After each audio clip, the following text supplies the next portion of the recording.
Let's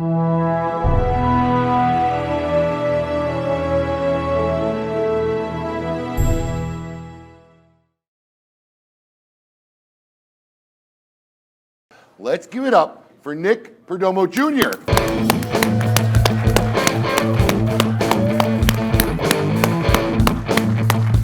Hey, Gabe, a couple cigars for you. Looking good. Thank you, thank you, thank you. Thank you.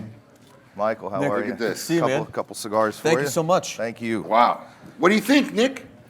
I think it's pretty awesome. I think you're thinking out of the box, which is a great thing, which is kind of what you do. Some crazy stuff here, huh? Yeah, absolutely. I tell you what, Nick was really, honestly, one of the first people I approached like early in my career. I mean, I was still nobody. I mean, nobody really knew who I was, and I can't remember it was Sal or who really introduced us, but you've been that one company, really, honestly, I don't think I've thrown a project at you, whether it be our Connoisseur Club, Cigar of the Month, or anything, the Great Smoke, our poker tournament in the years.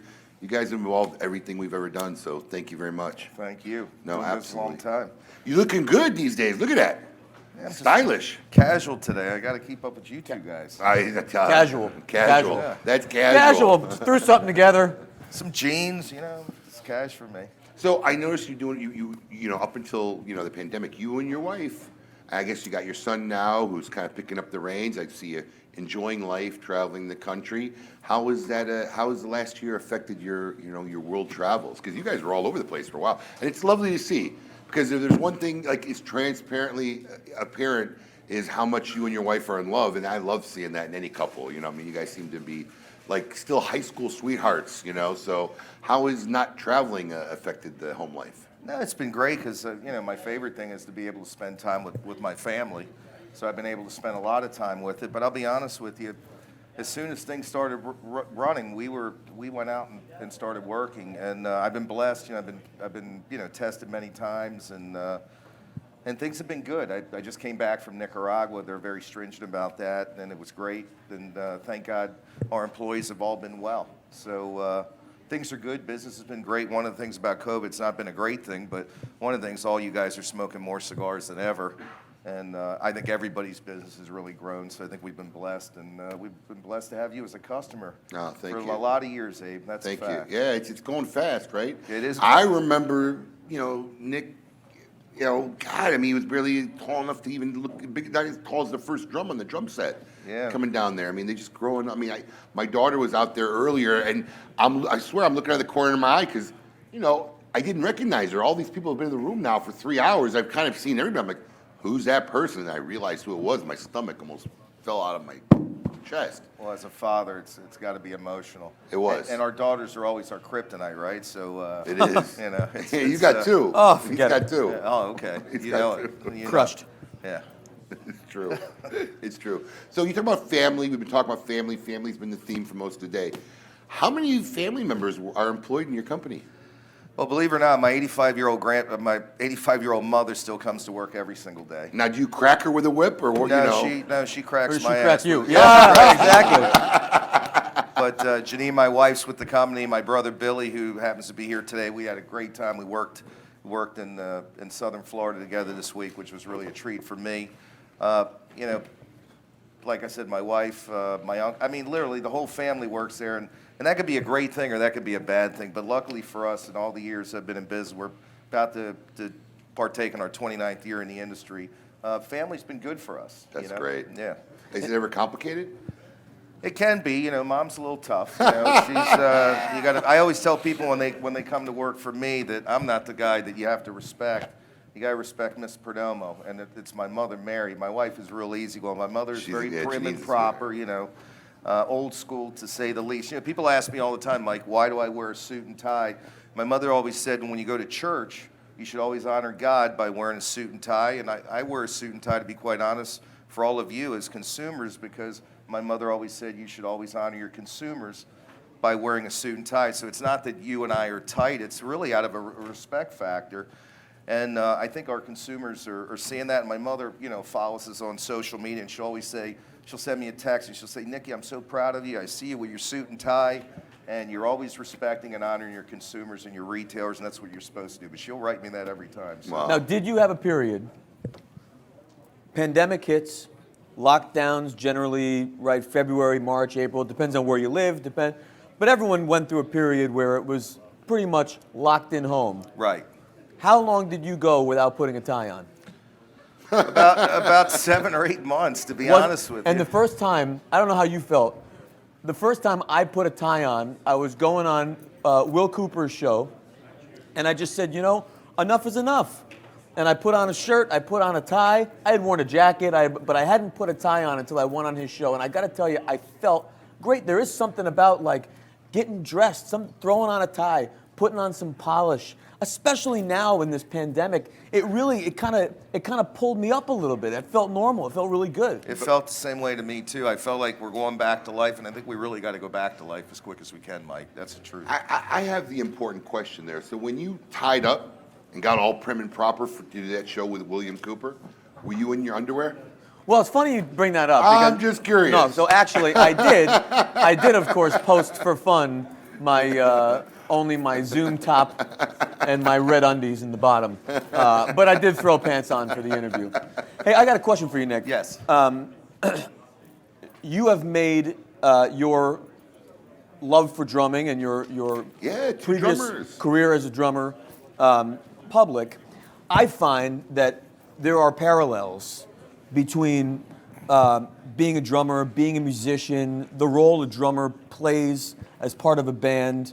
I think there's a lot of parallels to running a business. And I was curious if you agree and if you have some of the same theories. And I'd love to just hear how music and drumming has influenced your role now owning your company, growing your company, leading your company. Well, I agree with you 100%. As a musician, you have to listen, especially being a drummer, and having to follow what the band's doing. Unfortunately, every time they set up my drum set, the trade show, I'm left-handed, and they set my drum set up right-handed all the time, so it's like backwards to me. But I do believe that, just keeping time and also listening what the band's doing is no different than listening to your consumers or your retailers. I think one of the things that helped me out a lot too, Mike, was being an air traffic controller.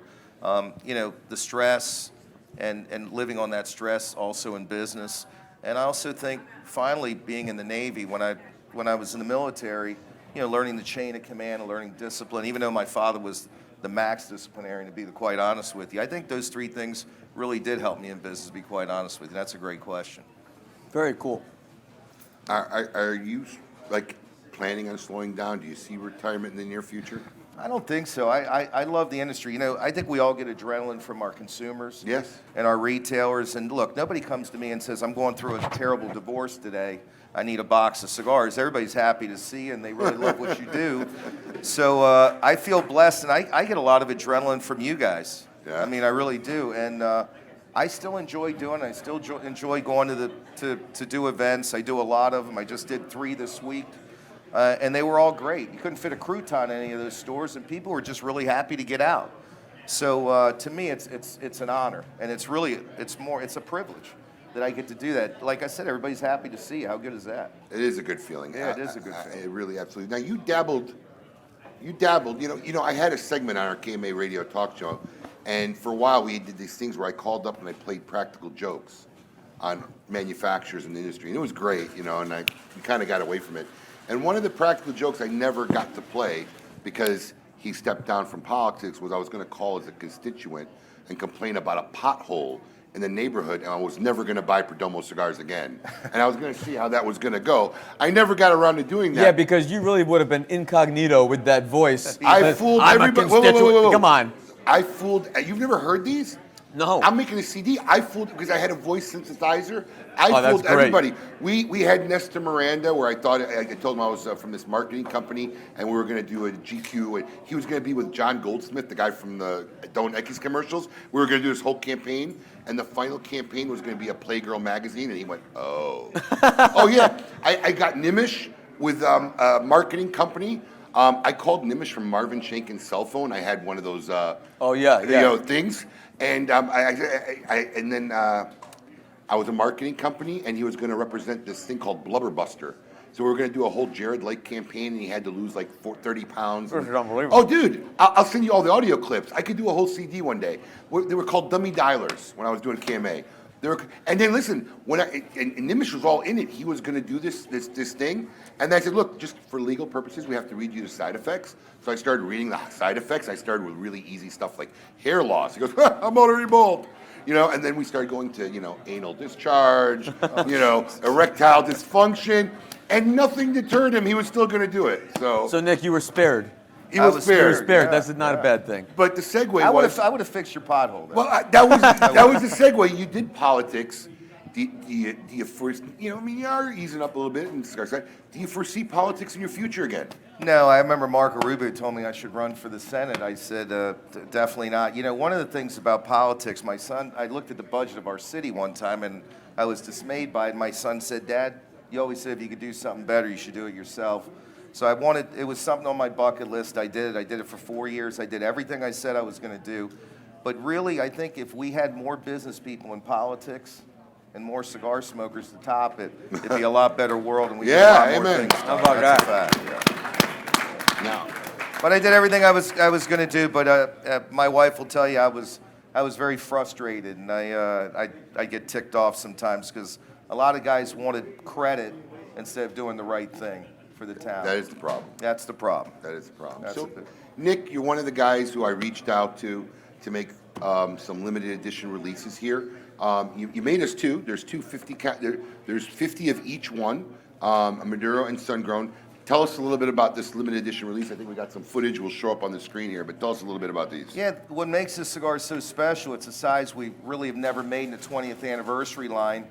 And that line is one of the better sellers in the country right now. What's special about that cigar is the unique shape. It's a bellicoso shape, which we haven't done in this particular line, so we want to do something different with you. And one of the great things about it, you approached us a year ago to do this, almost a year ago, and I think it was a Wednesday, and that Monday we made the whole production. So what's great about those cigars, they were made almost a year ago, and it was to celebrate our 20th anniversary, which is actually almost 9 years ago. So it's a special cigar. For anybody who's looking for something really rich, pretty full-bodied, we have the Sun-Grown, which is going to give you a little more of a spicy type flavor, and the Maduro, which is going to give you a little bit of sweetness. But we wanted to make something special for you, Abe. You've been special to us. We've been doing business for decades, and I think the consumers are really going to enjoy it. I appreciate it. Like you said, there was 100 boxes total, 50 Maduro, 50 Sun-Grown, and those are going to go on sale right now.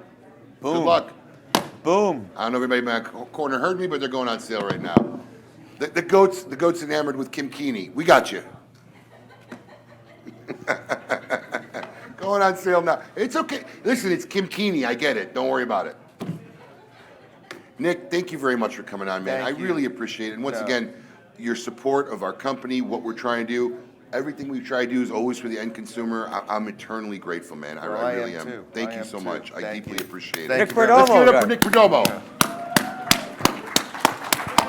Thanks, Mike. Appreciate it. Thank you.